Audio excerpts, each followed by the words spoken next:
Here in the UK, the sun is beginning to shine and it almost feels like it's summer. That means that the humble British tradition of the car boot sale can begin. Come and see my latest pickups.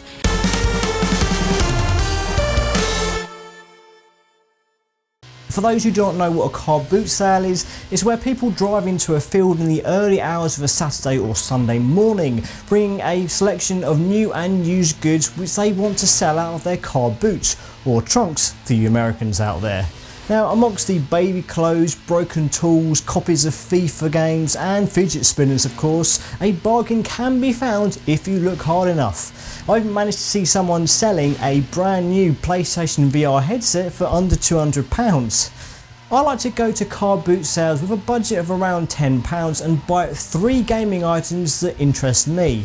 Then I come home, see how much they're worth on eBay and let you know how much I saved alongside whether or not the items I bought were actually any good. So let's find out whether I made some shrewd purchases or completely wasted my money. Now, I have a soft spot for the Need for Speed games, and that's ever since the Underground games. Need for Speed Most Wanted takes the extensive car customization of the prior Underground releases, but envelopes the whole thing into a narrative that places you into a career mode of sorts, where you must rise up the ranks of Rockport Police Department's blacklist, the city's 15 most wanted illegal street racers, beating them in races and taking their pink slips, giving you ownership of their cars. Not that this will be easy, as you'll need to earn the right to challenge each member of the blacklist by winning race events, completing milestone challenges and reaching a certain level of notoriety with the local police, who really aren't happy with you breaking so many laws. In fact, a great deal of this game is avoiding the long arm of the law.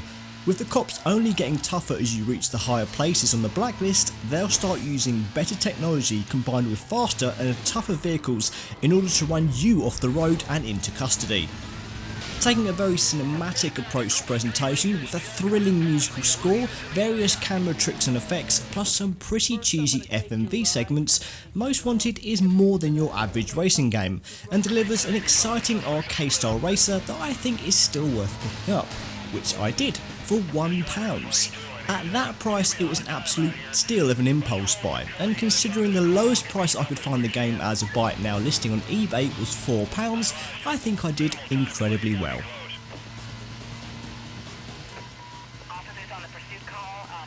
The French developer Quantic Dream is known for their ambitious and cinematic game titles that are better described as interactive narratives than strictly games.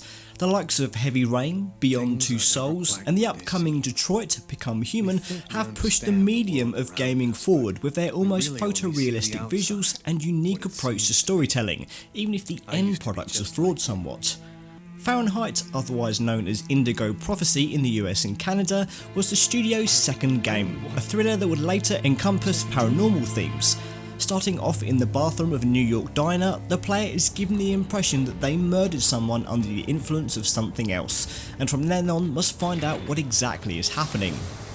Played in third person, relying on analog sticks for performing actions and choosing dialogue options, Fahrenheit occasionally delves into the realm of QuickTime event territory, which does tend to be overly long and distracts you from the on-screen choreography. Like many of Quantic Dream's releases, the narrative does stray into ridiculous territory, and the occasional gaping plot hole as well. But it's still a great game to go back to and see how far gaming has come as a storytelling medium. At £1, it was certainly worth the money, especially as this is a limited edition slipcase version of the game, which I couldn't find for any less than £9.99 on eBay. What a bargain! Oh, Bogart, yes. My friends call me Bogart. Finally, a game that I'm not particularly familiar with, even if I am a little familiar with the series as a whole. The Metal Slug games are held up in high regard as excellent run and gun shooters, and after my time with Metal Slug 3, I am inclined to agree. Playing as one of 4 characters, like most games in the genre, this is all about getting from the start of each level to the finish, obliterating enemies before they do the same thing to you. A seemingly endless array of colourful foes stream onto screen, but thankfully you are never far from a power up to even the odds, or you can even recruit one of your friends to be player 2 and tackle the whole game together. This is a title containing some of the most beautifully animated sprites I've ever seen, plonked into a game that constantly surprises you with ridiculous situations. You'll find all types of weapons, from boats to tanks to elephants. You'll end up as a slow lumbering zombie at one point who can vomit blood on anyone unfortunate to walk onto screen. There are yetis to take down, army grunts to dispatch of, and of course gigantic bosses to battle. Yes, Metal Slug 3 is a mad game indeed.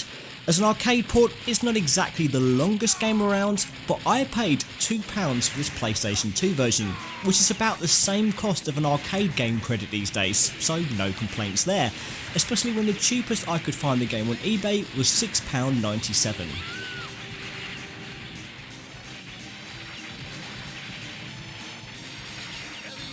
So, time for the scores on the doors. I bought 3 very playable games for £4 in total. Now if I were to have bought them all on eBay, the total will have come to £20.96. That is a gigantic saving of £16.96. A very good haul if I do say so myself. Thank you so much for watching this video. If you like this and want more, you can click this icon to subscribe, this icon to support me financially via Patreon, or these icons to watch more videos from my channel. Why not take a few seconds to answer the question of the week in the comments, or just let me know what you thought of this video. See you next week.